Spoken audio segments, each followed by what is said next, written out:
जय श्री राम दोस्तों, मेरे YouTube चैनल में आपका स्वागत है। और आज मेरे साथ एक ऐसा वाक़या हुआ है कि मतलब एक लड़के ने मेरे से एक ऐसा पूछ लिया कि जो पूजा पाठ करने वालों के लगभग सबके मन में होता है। तो उसने मेरे से क्या पूछा, मेरे को उसने पूछा कि भैया ये बताओ, आप YouTube पे वीडियो बनाते रहते हो, तो कुछ ज़रा हमें भी बताओ।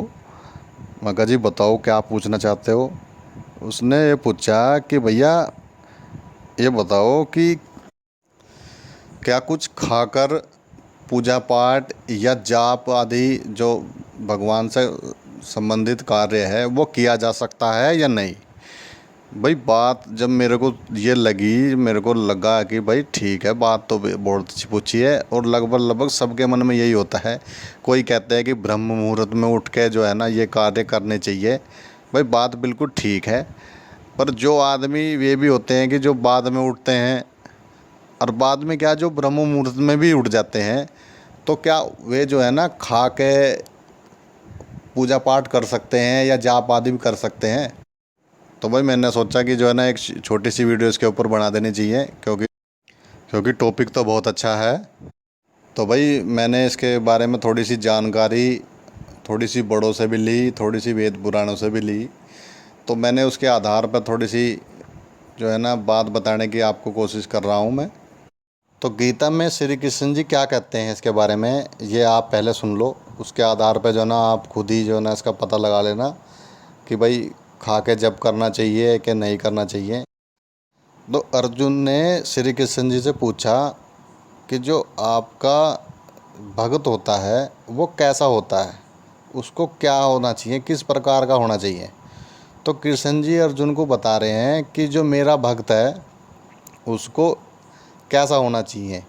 कि कृष्ण जी बोले कि भाई मेरा भक्त ना तो ज़्यादा खाता हो और ना ज़्यादा सोता हो, और मतलब ये है कि ना तो इतना ज़्यादा खावे कि मतलब यो पता लगे कि मतलब वो खाने के लिए ही पैदा हुआ है, और ना इतना कम खावे वो कि भाई जो है ना जो हड्डियों का जो है ना ढांचा ही बन जाए उसका, और ना इतना सोता हो कि पता लगे कि वो सोने के लिए ही पैदा हुआ, और ना इतना कम सोवे कि पता लगा कि रात को रात ही नहीं समझ रहा। मतलब ये है कि युक्त आदमी चाहिए कि वो ठीक टाइम पे सोता हो, ठीक टाइम से खड़ा होता हो, ठीक टाइम से ही भोजन करता हो, हल्का भोजन करता हो। ये नहीं कि मतलब पूरा जो है ना भोजन भर भर के खा रहा है और उसके बाद नींद आ रही है, सो रहा है। तो ऐसा आदमी जो है ना भगवत कृपा के लायक होता ही नहीं है। ये कृष्ण जी जो है ना अर्जुन को बता रहे हैं। और भाई इसके साथ साथ बड़ों के अनुभव और मेरे अनुभव ये कहते हैं, और ये मैंने जो ना करके भी देखा है, इसको मैंने अनुभव की क्या है कि भाई अगर आप थोड़ा बहुत हल्का फुल्का, मतलब ये नहीं कि आप जो है ना पूरा पेट भर के खा के और तब जो है ना डकार ले रहे हो वहीं बैठे बैठे, और जो है ना पता नहीं क्या क्या कर रहे हो वहाँ। तो इस तरह से तो आपको करना नहीं। अगर आपको ज़्यादा उस तरह से कहते हैं ना कि भूख लग रही है, तो आप हल्का फुल्का भोजन ना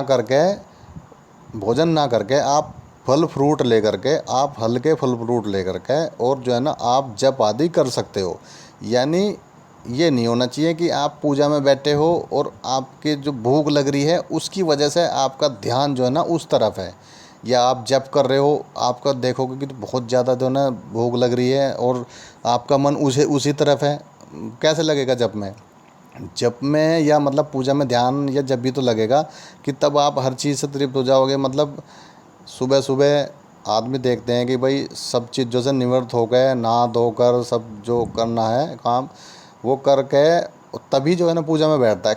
वो इसलिए बैठता है कि भाई उसके बीच में अगर वैसे ही बैठ जाता है तो उसके बीच में अगर उसको कोई प्रॉब्लम आती है तो उसका ध्यान हट जाएगा। तो इसी तरह से यही है कि अगर आपको सुबह उठ कर थोड़ा बहुत खाने की आदत है तो और हल्का फुल्का आप खा लीजिए, उसके बाद भी आप कर सकते हो, आपको पूरा फल मिलेगा। ये जो है ना मेरा खुद का एक्सपीरियंस है।